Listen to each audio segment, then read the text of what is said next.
ये आकाशवाणी है। प्रस्तुत है कार्यक्रम सुर्खियों में। इसके अंतर्गत सुनिए लू से बचाव की तैयारियों और उपायों पर चर्चा। इसमें भाग ले रही हैं राष्ट्रीय आपदा प्रबंधन प्राधिकरण के सदस्य राजेंद्र सिंह। कार्यक्रम का संचालन कर रहे हैं अमित गोयल। नमस्कार। लू से बचाव की तैयारियों और उपायों पर चर्चा करने के लिए आज हमारे साथ मौजूद हैं एनडीएमए के सदस्य राजेंद्र सिंह। राजेंद्र सिंह जी, कार्यक्रम में आपका स्वागत है। बहुत बहुत धन्यवाद अनिल जी। शुरुआत करते हैं कार्यक्रम में। अभी प्रधानमंत्री ने अपनी दूरदर्शिता का परिचय देते हुए कल ही इस बारे में एक बैठक करी है और शायद ये सही समय भी था कि जब इस तरह की तैयारियों के बारे में चर्चा की जाए और हम जो आपदा आने से पहले के जो उपाय किए जा सकते हैं उसकी तैयारियां करें। तो कल की बैठक के बारे में किस किस बिंदुओं पर चर्चा हुई और प्रधानमंत्री जी ने क्या क्या विचार रखे, उसके बारे में जरूर बताएं। जैसे कि आपने कहा है कि जी ने इसके ऊपर मीटिंग की है, क्योंकि हम सब देख रहे हैं कि पूरे देश में भीषण गर्मी बढ़ रही है, तापमान बढ़ रहा है। इसी की चिंता करते हुए कल माननीय प्रधानमंत्री जी ने 11 तारीख को एक मीटिंग अपने ऑफिस में रखी थी और उसमें जो है उन्होंने, जिसमें एनडीएमए के मेंबर एचओडी और डीजी आईएमडी उपस्थित थे और प्रिंसिपल सेक्रेटरी टू प्रधानमंत्री डॉक्टर मिश्रा साहब थे और भी कई अथॉरिटीज उसमें थी, होम सेक्रेटरी साहब थे उसमें। और उसमें जो मेन चर्चा थी तो देखा गया उसमें कि कैसा मौसम रहेगा, गर्मी का तापमान आने वाले टाइम में कैसा रहेगा। और बेसिक जो प्रधानमंत्री जी ने 2 बात कही है उसमें था हॉस्पिटल ऑपरेशन कैसी है और फॉरेस्ट फायर के ऊपर आप लोगों की तैयारियां क्या है। ये मेन 2 बिंदु जी। इस वर्ष अगर देखा जाए तो मार्च के महीने तक काफी मौसम सुहावना बना हुआ था, उसके बाद अचानक से गर्मी का प्रकोप बढ़ा है और देखते ही देखते तापमान जो है वो बहुत तेजी से ऊपर हो गया है। तो मौसम विभाग का इस बारे में क्या अनुमान था? क्या वो अनुमान उतने ही ठीक चल रहे हैं या अभी धीरे धीरे मौसम विभाग अपनी तैयारियों को भी पूरा करता जा रहा है और इस बारे में पूर्वानुमान भी बताता जा रहा है? देखिए, ये तरह से मौसम विभाग अपनी जानकारियां हम लोगों तक पहुंचाता है और पूरे देश को पहुंचाता है, ये अपने में एक तारीफ है। उनकी जो फोरकास्ट है वो बिल्कुल एक्यूरेट होती है। मार्च में जो उन्होंने प्रेडिक्शन दिया था अप्रैल में दिया है और जो अप्रैल से जून तक का उन्होंने फोरकास्ट की है वेदर की, उसमें ये कहूंगा कि टेम्परेचर जो है अप्रैल से जून तक जो है करीब करीब नॉर्मल से अबव नॉर्मल रहेगा।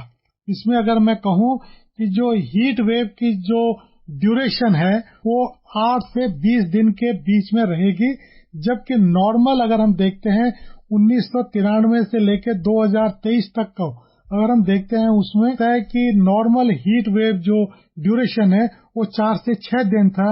इस साल भीषण गर्मी के कारण जो है ये ड्यूरेशन 8 से 20 दिन तक रहेगा और इसमें मेजर स्टेट जो प्रभावित होंगे उसमें गुजरात, महाराष्ट्र, आंध्र प्रदेश, उड़ीसा और मध्य प्रदेश स्टेट। मौसम विभाग ने जिस तरह की पूर्वानुमान व्यक्त किए हैं और आपने कहा है वो सटीक बैठ रहे हैं, क्योंकि हमारा देश इस समय चुनावों के दौर से भी गुजर रहा है। बहुत सारे राज्यों में इसी दौरान मतदान भी होगा और उसके साथ साथ आम जनता भी दिन के अपने कार्यकलाप करती ही है। उनको इस स्थिति में बचने के लिए कौन कौन से फौरी उपाय सुझाए गए हैं और इस बारे में जो स्वास्थ्य मंत्रालय मतलब मिनिस्ट्री ऑफ हेल्थ है उनका भी क्या उपाय सुझाए हुए हैं? देखिए, जहाँ तक कल की जैसे मीटिंग की बात थी तो माननीय प्रधानमंत्री जी ने जैसे कहा है कि हॉस्पिटल्स के लिए, तो हॉस्पिटल्स के लिए हम लोग उनसे हर वीक में उनसे मुलाकात होती है, बात होती है, चर्चा होती है। और इसमें जो मेजर बिंदु है वो है कि हॉस्पिटल्स को कहा गया है कि अपनी एम्बुलेंसेस तैयार रखें, पहला पॉइंट है उसमें। और हॉस्पिटल को हम लोगों ने और स्वास्थ्य मंत्रालय ने ये भी निर्देश किया है कि इससे जूझने के लिए डेडिकेटेड वार्ड भी आप अपने हॉस्पिटल में रखें। इसके साथ ही ORS है और प्लस जो अदर जो स्पेशल मेडिसिन हैं उसकी भी तैयारी रखें। इसके साथ है कि मेजर चीज है कि हॉस्पिटल स्टाफ के साथ साथ डिस्ट्रिक्ट लेवल पे और प्राइमरी हेल्थ सेंटर जो हमारे गांव में है उसमें भी जो है जो स्टाफ है उनके ट्रेनिंग के लिए जो है उनको समुचित उनकी व्यवस्था होनी चाहिए। इसके साथ ही डाटा एंट्री रिकॉर्ड हमारे पास होना चाहिए कि इस साल हीट से प्रभावित कितने लोग हमारे हॉस्पिटल में आए हैं और कितने लोग ठीक होके गए हैं। इसके साथ ही हॉस्पिटल को अपने यहाँ भी जो है फायर फाइटिंग के लिए तैयार रहना है, ताकि कहीं ओवरलोड से कहीं उनको हॉस्पिटल में अगर फायर की इंसिडेंट होती है तो उसके लिए भी अपने दूसरों को सहायता देने के साथ साथ उनको अपने को भी जो है सुरक्षित रखना है। उसके लिए बिजली है, फायर फाइटिंग इक्विपमेंट्स है, वाटर की इनफ जो है अपनी तैयारी अपने को उन्होंने भी रखनी है।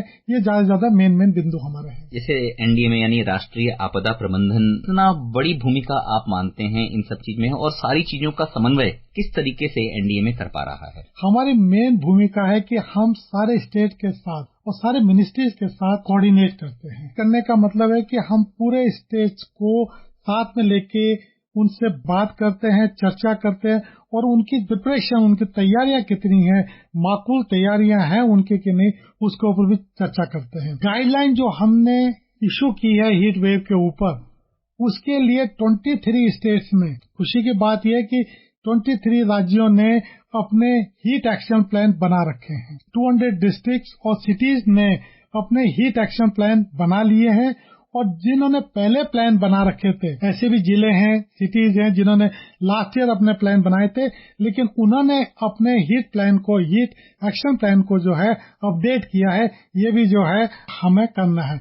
और इसके साथ जो है स्टेट के साथ जो रिव्यू मीटिंग हम लोग करते हैं, ये भी हमारे लिए एक बहुत बड़ी बात है। और अगर मैं कहूँ कि जैसे कि 9 जनवरी को हमने हीट वेव से पहले ही हमने जनवरी के महीने में सारे जो इंस्टीट्यूशंस हैं उनके साथ मीटिंग करी। 13 से 14 फरवरी को जो हम एनुअल वर्कशॉप करते हैं सब राज्यों के साथ मिल करके और सारे मंत्रालयों के साथ मिल करके, वो हमने विज्ञान भवन में 2 दिन की जो है हमने वो भी रखी थी। और अभी मार्च में और 4 जून को जो है हमने जो है रिव्यू मीटिंग भी सारे स्टेट के साथ लिए। हर 15 दिन के बाद हम स्टेट और मंत्रालयों से रिव्यू मीटिंग करते हैं कि उनकी तैयारियां कहां तक पहुंची है। और खुशी की बात यह है कि सारे जो एसडीएमए का जो हमने प्रिपरेशन, जो अभी रिव्यू मीटिंग की थी प्रिपरेशन के ऊपर, उसमें करीब हम देखते हैं कि सबने अपना काम बहुत ही अच्छे ढंग से और सुचारू ढंग से किया है। इसके साथ ही 9 अप्रैल को एनईसी की मीटिंग जो है होम सेक्रेटरी साहब ने चेयर की थी, उसके ऊपर भी जो है सब लोगों के साथ चर्चा हुई थी कि तैयारियां किसकी की है। और अभी 11 तारीख को जब माननीय प्रधानमंत्री जी ने इस बात को देखा है और उन्होंने भी जो है प्रिपरेशन के ऊपर पूरी मीटिंग ली। तो एनडीएमए का रोल होता है सबके साथ कोऑर्डिनेट करने का, सबके साथ समन्वय करने का, और सबके साथ जो भी इसके पॉइंट निकल के आते हैं उन पॉइंट्स को स्टेट के साथ शेयर करना, साझा करना। और आईएमडी की जो फोरकास्ट है, जो आईएमडी 1 से 3 दिन की, 1 से 5 दिन की और 10 दिन तक की जो फोरकास्ट वो इश्यू करते हैं, वार्निंग इश्यू करते हैं, मीडियम और लॉन्ग जो पीरियड की जो वो है, वो भी जो है हम स्टेट के साथ शेयर करते हैं। और आईएमडी को हर डिस्ट्रिक्ट जो है अपने यहाँ फॉलो करता है। जी, इसका मतलब मोटे तौर पे तो माना ये जाना निश्चित ही है कि बहुत पहले से तैयारियां शुरू की जाती हैं। आईईसी के इस बारे में कौन कौन सी एक्टिविटीज होती हैं जिनको इस तरीके करते हैं? क्योंकि एक तो एनडीएमए की खास तौर पे अगर बात की जाए तो ये अभी फिलहाल बहुत दिनों से ये देखा जा रहा है कि इस तरह की जो पूर्व सूचनाएं हैं वो एसएमएस के माध्यम से या और भी जो संचार के साधन हैं उनसे ये सूचना आम जनता तक बहुत ही तेजी से और त्वरित गति से पहुंचती हैं। तो आईईसी की कितनी बड़ी भूमिका है और वो क्या क्या एक्टिविटीज करती है? आईईसी की बहुत ही बड़ी भूमिका है। आपदा में अगर आप देखते हैं तो इसकी बहुत बड़ी भूमिका होती है। आप साइक्लोन को देखें, पिछले साल देख लिए बिपरजॉय में करीब 1.5 लाख लोगों को हमने सुरक्षित जगह पे पहुंचा। आईईसी का कमाल था कि हम लोग उन लोगों तक पहुंच पाए 3 दिन पहले, 4 दिन पहले, और हम उनको निकाल करके एक सुरक्षित स्थानों पे लेके आए। लेकिन जहाँ तक इसमें हीट वेव के में है, मास कैंपेन, जन जन तक पहुंचना, जानकारियां पहुंचना, ये हमारी जो हीट वेव के ऊपर डूज और डोंट्स हैं, क्या करना चाहिए, क्या नहीं करना चाहिए, किस टाइम को अवॉइड करना चाहिए, इसमें मीडिया का, टीवी का, रेडियो का एक बहुत अहम रोल होता है। अगर हम अपने लोकल जो टीवी चैनल्स हैं उस पे अगर हम जो है बताते हैं कि किस समय हीट वेव का टाइमिंग क्या है और क्या क्या हमें करना है, उसकी जानकारी लोगों तक पहुंचाए। और रेडियो के माध्यम से, क्योंकि रेडियो भी लोग सुनते हैं, एफएम है और जो आपका दूरदर्शन है, आकाशवाणी है, इसमें भी अगर हम देखते हैं, अगर इसमें भी अगर हर 1 घंटे के बाद अगर ये प्रसारित होता रहे कि हीट वेव कितना है, तो हम इससे बच सकते हैं। और पब्लिसिटी मटेरियल जो है अखबार के माध्यम से और छोटे छोटे पेपर के पम्पलेट बना करके अगर हम उसमें डूज एंड डूट्स को लोगों तक पहुंचा पाते हैं तो मेरे ख्याल से ये है कि हम इस चीज पे आईसी का जो एक बड़ा रोल है और हम इस पे कहीं बेपकाव पा सकते हैं। जी, समन्वय मैं देख रहा हूँ कि बहुत बेहतर है। जितने भी विभाग आपस में हैं, चाहे वो आईसी का है, चाहे वो हेल्थ मिनिस्ट्री का है, चाहे वो मौसम विभाग का है, तो एनडीएमए का समन्वय जो है वो बहुत ही बेहतर और बहुत बढ़िया तरीके से अपनी भूमिका निभा रहा है। साथ ही साथ हॉस्पिटल्स हैं, उनको किस तरीके से तैयार रहने के लिए किया गया है?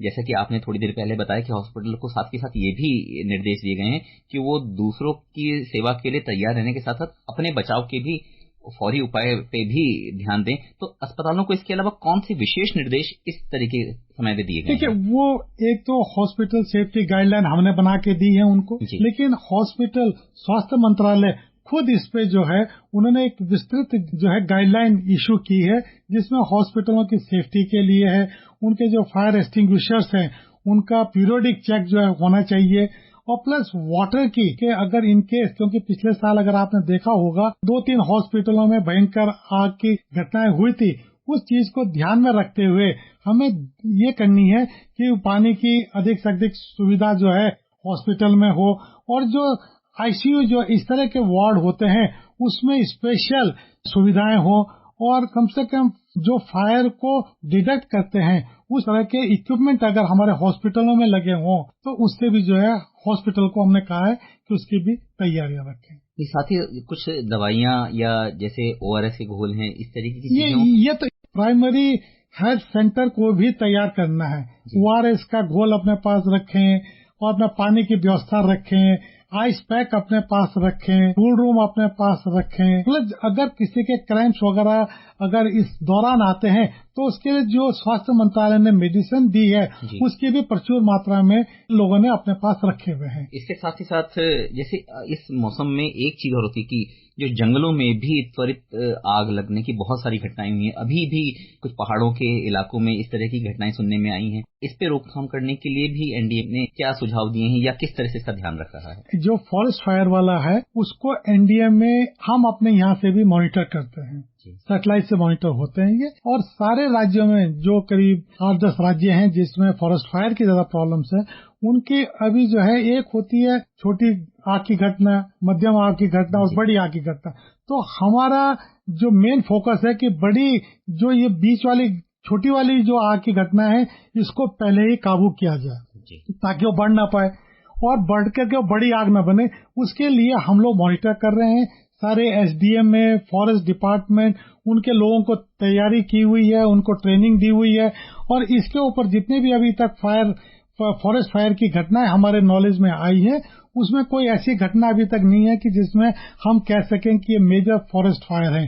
अगर मेजर फॉरेस्ट फायर होती है तो उसमें फिर आर्मी, एयरफोर्स, पैरामिलिट्री फोर्सेस सबको इन्वॉल्व करना पड़ता है, लेकिन अभी तक अप्रैल का महीना आ गया है, अभी तक कोई इस तरह की घटना हमारे नॉलेज में नहीं आई है। इसका मतलब है कि फॉरेस्ट फायर के लिए सुचारू ढंग से हर संस्था जो भी इसके लिए जिम्मेवार है वो अपना काम कर रही है।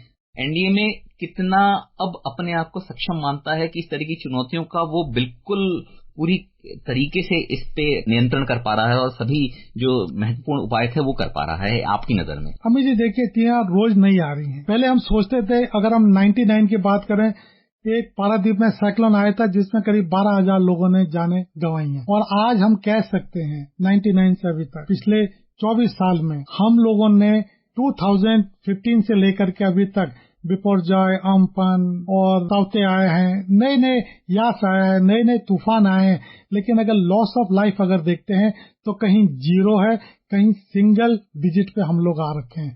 तो हम कह सकते हैं कि साइक्लोन के ऊपर हमने काफी कुछ हद तक 90% तक हम लोगों ने विजय प्राप्त कर ली है। राजेंद्र सिंह जी, हमसे बातचीत करने के लिए धन्यवाद। बहुत बहुत धन्यवाद।